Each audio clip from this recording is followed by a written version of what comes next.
Y vamos a empezar hablando de historia y nos vamos a ir al 25 de junio de 1919. Se cumplen 100 años del fallecimiento de Pelagio Baltasar Luna, un político argentino perteneciente a la Unión Cívica Radical que llegó a ser vicepresidente de la Nación entre el 12 de octubre de 1916 y el 25 de junio de 1919, fecha de su fallecimiento. Fue el primer vicepresidente de la Nación electo, acompañando a Hipólito Yrigoyen en 1916 por la ley Sáenz-Peña. Pelagio Baltasar Luna nació en La Rioja el 6 de enero de 1867. Sus estudios se efectuaron en la Escuela de la Patria y luego en el Colegio Nacional de esa ciudad. Estudió Derecho y se recibió el 24 de mayo de 1889, siendo compañero de estudios de Lisandro de la Torre. Participó activamente en la Revolución del Parque de julio de 1890 y en 1916 compartió la fórmula como candidato a vicepresidente de la Nación, acompañando en el binomio de la UCR a Hipólito Yrigoyen. Y a esta hora de la noche, para recordar a Pelagio Baltasar Luna, tengo el placer de saludar por los micrófonos de Radio Universidad Nacional de La Plata ya a un amigo de Derecho de Autor. Es el doctor Diego Barovero. Él es el titular del Instituto Nacional Irigoyeniano, que depende de la Secretaría de Cultura de la Nación, y es autor de un gran libro que se llama UCR, su historia, sus doctrinas, sus nombres. Diego, buenas noches, ¿cómo te va? Buenas noches, Damián, ¿cómo te va? Gracias por llamar. Gracias por tu tiempo, No, al contrario, es un placer para mí. Diego, se habla mucho hoy de los vicepresidentes por estas horas, en las últimas semanas, a partir de lo que es el armado electoral de este año, pensando en las elecciones, pero yo, rastreando la historia, encontré este dato: el centenario del fallecimiento de Pelagio Baltasar Luna. Contale a la gente quién era esencialmente Pelagio Baltasar Luna y por qué, entre otras cosas, fue elegido, fue designado para acompañar a Hipólito Yrigoyen en 1916. Pelagio Luna fue un gran dirigente radical, una gran figura de la política riojana. La Rioja fue siempre una gran provincia argentina, una provincia de las fundadoras de nuestra patria. Vos te vas a acordar, siempre envió diputados a los congresos, por caso el que declaró la independencia, a los congresos constituyentes, es decir, una provincia donde además, por esa particularidad, el radicalismo fue siempre muy fuerte. El radicalismo en La Rioja tenía siempre mucha potencia electoral, era muy representativo, porque además es una provincia con valores culturales, patrióticos, nacionales, democráticos, muy enraizados. Y la figura de Pelagio, como bien decías vos, está vinculada a los orígenes del radicalismo. Era muy jovencito, estudió en la Universidad de Buenos Aires, participó de la Revolución del 90, tuvo un gran desempeño en La Rioja. Él tuvo una carrera judicial muy importante, una trayectoria periodística, además de su actuación política, y la verdad que era muy claro que en esa convención de marzo de 1916, cuando el radicalismo ya había levantado la abstención, estaba vigente la ley Sáenz-Peña de voto universal secreto obligatorio, pese a las dudas y los resquemores que el propio Yrigoyen todavía albergaba sobre la transparencia del proceso electoral, Yrigoyen era el candidato natural del radicalismo, es decir, no hubo debate para el presidente. Sí hubo mucho debate para la vicepresidencia, y ahí terciaron los nombres de otras 2 o 3 figuras, además de la de Luna, muy importantes ellas, particularmente un dirigente radical de la capital, el doctor Vicente Carmelo Gallo, que no era precisamente amigo político del doctor Yrigoyen. Leopoldo Melo también fue otro de los candidatos, pero terminó imponiéndose por una holgada mayoría la candidatura del doctor Pelagio Luna. Yrigoyen había dicho más de una vez que el binomio debía ser una fórmula solidaria, es decir, que el presidente y el vice debían comulgar en las mismas ideas, en los mismos métodos, es decir, tener una vinculación principista muy consolidada. Y Luna reunía esas condiciones, era un hombre de amplia trayectoria radical y evidentemente también vinculado a lo que significó el liderazgo de Yrigoyen. Así que fue muy fácil. Después Yrigoyen hizo, por supuesto, su acto de renunciamiento. Toda la convención debió enviar una comisión a convencerlo que aceptara la candidatura y efectivamente participar en el comicio, que finalmente lo llevó a la presidencia. Es decir, que Pelagio Luna es el primer vicepresidente radical de la historia. Eso solo también ya le depara un lugar en la historia nacional, institucional y partidaria. Claro, sin duda. Vos sabés que cuando pensaba en la figura de Pelagio Baltasar Luna, pensaba también en el equilibrio de fuerzas dentro del radicalismo, comparado con lo que venía después, o vendría después con los años, esta suerte de equilibrio entre la provincia de Buenos Aires y el interior del país al momento de conformar una fórmula presidencial. Me refiero fundamentalmente a lo que fue, por ejemplo, la fórmula del 83, Alfonsín Víctor Martínez, o en su momento alguna otra que hace hincapié en ese juego, por ejemplo Angelós Casella. ¿Puede pensarse también la figura de Pelagio Baltasar Luna como equilibrio dentro del poder político de la UCR? Sí, eso sobre todo porque tiene que ver con el Estado federal. Desde nuestra primera Constitución de 1853, presidente y vice eran elegidos por colegio electoral y se elegían, en todos los casos, la línea se corta muchos años después, con un sentido federal. Cuando el presidente era de Buenos Aires, el vicepresidente era del interior y viceversa. Eso pasó desde Urquiza del Carril. Urquiza, que era el indiscutible líder federal, el que organiza constitucionalmente la República, el caudillo entrerriano. Salvador Madrigal del Carril, un político de prosapia unitaria de Buenos Aires. Yo creo que los únicos antecedentes de dos integrantes, puede haber algunos casos de dos integrantes del interior, caso Ilia Perete, un cordobés y un entrerriano. Y en estos últimos tiempos, entre el fines del siglo XX y principios del siglo XXI, tuvimos dos fórmulas porteñas netas. La alianza 1999 de la Rúa Chacho Álvarez, dos porteños de la Rúa cordobesa porteñado, porque toda su campaña, su carrera política la desarrolla en la capital. Chacho Álvarez es un hombre de la capital, y la fórmula que gobierna hoy la República, que fueron además compañeros de binomio cuando gobernaron la ciudad de Buenos Aires la primera vez Macri Michetti, 2007-2011. En realidad Michetti renuncia antes y se va a ocupar una banca. Y bueno, ahí tenés dos casos de porteños netos, ¿no? Que después en 2015 reproducen esa misma forma. Hay un dato de la gestión de Pelagio Baltasar Luna al frente de la presidencia del Senado que yo no conocía y que, rastreando y buscando información para esta charla, encontré.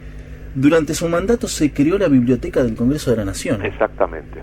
Y fue su primer presidente. Es algo muy importante. Es una de las cosas que hay que rescatar también de la gestión de un vicepresidente radical y además un vicepresidente de esta larga trayectoria, que en realidad se trunca esa trayectoria muy tempranamente porque él desempeña el cargo de vicepresidente por la mitad del periodo.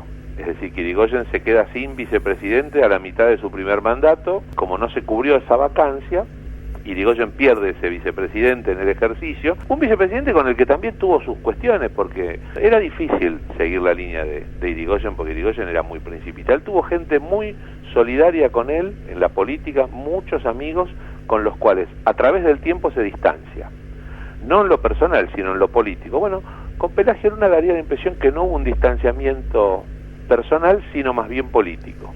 En los últimos días lo había visitado, estaba enfermo porque él había sufrido pulmonía en su juventud. Vino a Buenos Aires ya enfermo. El clima de Buenos Aires es el de siempre, muy húmedo, poco propicio, y esa pulmonía se agravó y es lo que le produjo la muerte.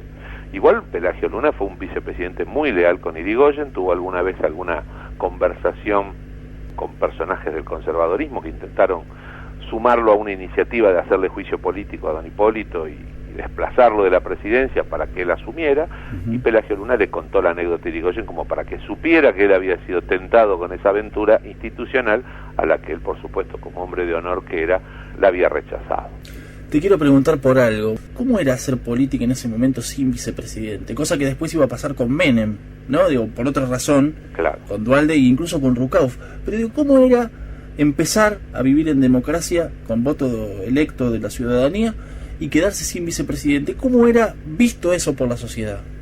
Bueno, Irigoyen además no tenía mayoría legislativa, empezó a sumar diputados con las renovaciones luego de la ley Cespeña y después que asume como presidente tenía minoría en las dos cámaras. Empieza a sumar hasta llegar a una mayoría relativa, luego una amplia mayoría en la Cámara de Diputados por las renovaciones bienales. Las renovaciones de la Cámara de Senadores eran más espaciadas.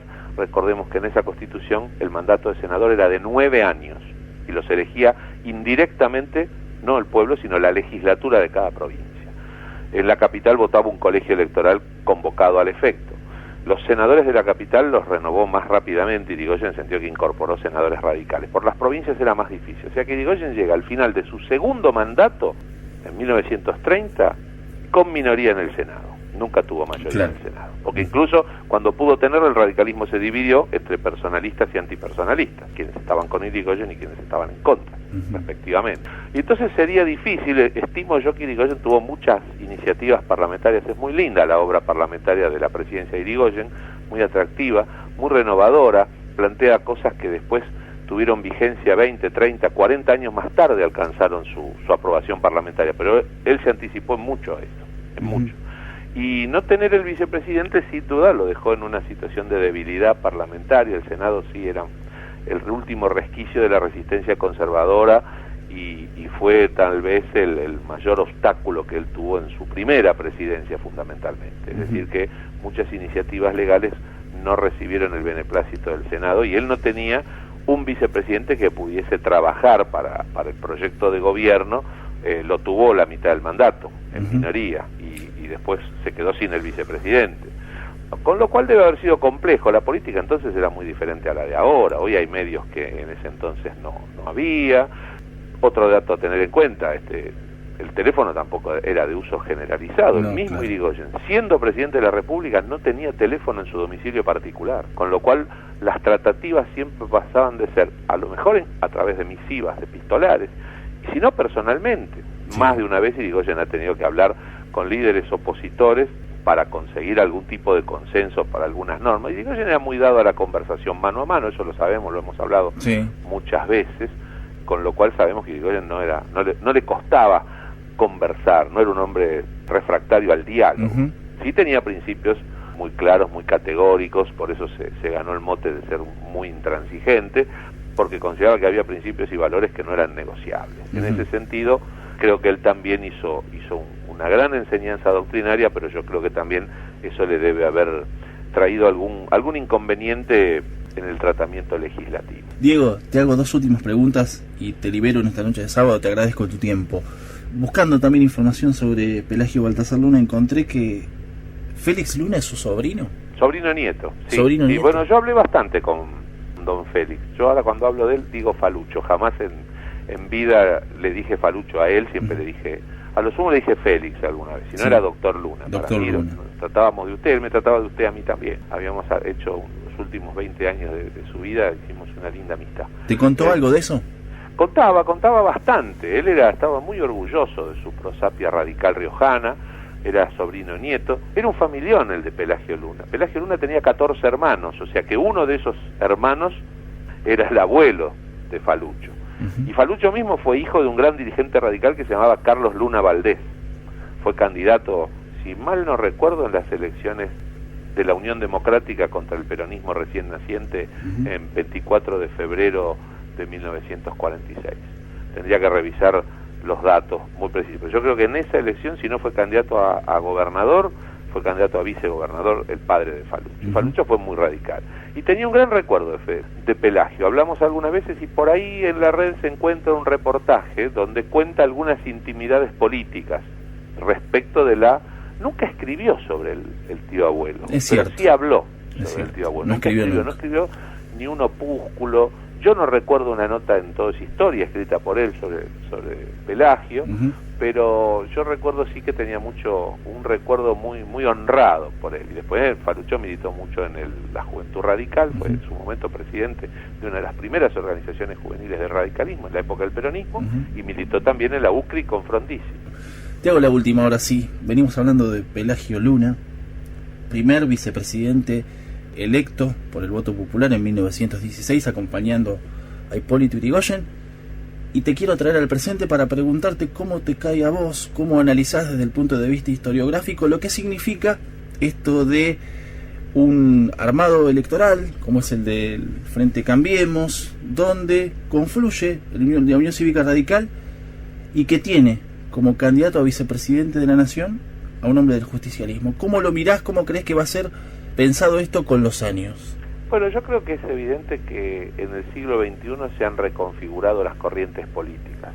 Entonces, en términos, a mí no me gusta En términos de los partidos políticos, yo soy partidario del sistema tradicional. Yo defiendo el sistema de partidos como esencia de la democracia. El bipartidismo. Los partidos orgánicos y permanentes. Uh-huh. Porque partidos hubo siempre, pero eran partidos que fluctuaban y que se reunían según las coyunturas electorales.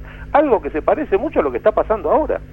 En el siglo XIX, las fuerzas políticas eran fuerzas acaudilladas por líderes individuales, en distritos, en comarcas, sus gobernadores, sus senadores, sus intendentes, que confluían según intereses circunstanciales, con lo cual se parece mucho a lo que pasa hoy en el sistema político argentino. No me animo a escribir una tesis sobre el tema porque no soy politólogo. Yo creo que tiene que ver con que todavía no se está viendo el panorama político, cómo va a quedar el sistema político. A lo mejor se pueda ver después de este comicio de 2019, que probablemente represente un fin de ciclo, en todo sentido, porque vos fíjate que en las dos formaciones que podemos presumir mayoritarias, vamos a tener conviviendo espacios ideológicamente que en otro momento fueron de un solo partido y hoy es como que se cruzan, es como cierto. Que hay una mistura, sí. Radicales, peronistas, socialistas de un lado, radicales, peronistas, liberales del otro, y que lo que sí subsiste yo creo que es algo que Irigoyen sí tuvo claro alguna vez, cuando él diferenciaba el partido del movimiento. ¿Qué era la Unión Cívica Radical? Un movimiento de opinión nacional.